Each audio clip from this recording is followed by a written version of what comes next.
यह कहानी है उस मैदान की जहां तलवारें नहीं, किस्मतें टकराईं, जहां हजारों सपने एक ही दिन में खत्म हो गए।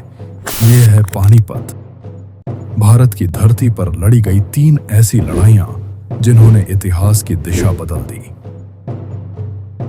साल 1526 दिल्ली की गद्दी पर बैठा था इब्राहिम लोदी। एक विशाल सेना, हाथियों की गर्जना और घमंड से भरा एक सुल्तान। दूसरी तरफ काबुल से आया एक योद्धा बाबर, कम सेना लेकिन दिमाग, युद्ध की नई सोच से भरा हुआ उसके पास था। कुछ ऐसा जो भारत ने पहले कभी नहीं देखा था। तोपें। 21 अप्रैल की सुबह पहली गूंज के साथ ही युद्ध का रुख बदल गया।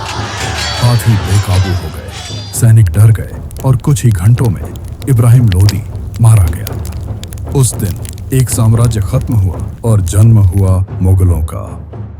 30 साल बीत गए लेकिन पानीपत फिर से खून मांग रहा था। इस बार मुगलों की तरफ से था एक 13 साल का लड़का अकबर और उसके साथ बैरम खान। दूसरी तरफ एक ऐसा योद्धा जो कभी हारा नहीं था, हेमू। 22 जीत और अब दिल्ली बस एक कदम दूर। युद्ध भड़क उठा। हेमू अपने हाथी पर था, सेना को आगे बढ़ा रहा था और तभी एक तीर सीधा उसकी आंख में। एक पल में सब बदल गया। हेमू गिर पड़ा, सेना टूट गई और इतिहास फिर मुगलों के पक्ष में झुक गया। अब यह सिर्फ युद्ध नहीं था, यह था विनाश। एक तरफ मराठों का नेतृत्व, सदाशिवराव भाऊ, दूसरी तरफ अहमद शाह अब्दाली। महीनों तक दोनों सेनाएं आमने सामने रहीं।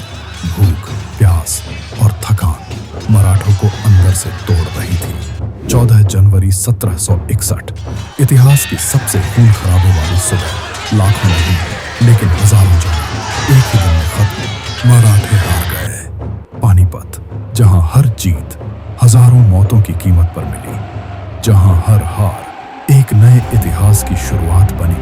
और आज भी जब हवा चलती है तो ऐसा लगता है जैसे वो आवाजें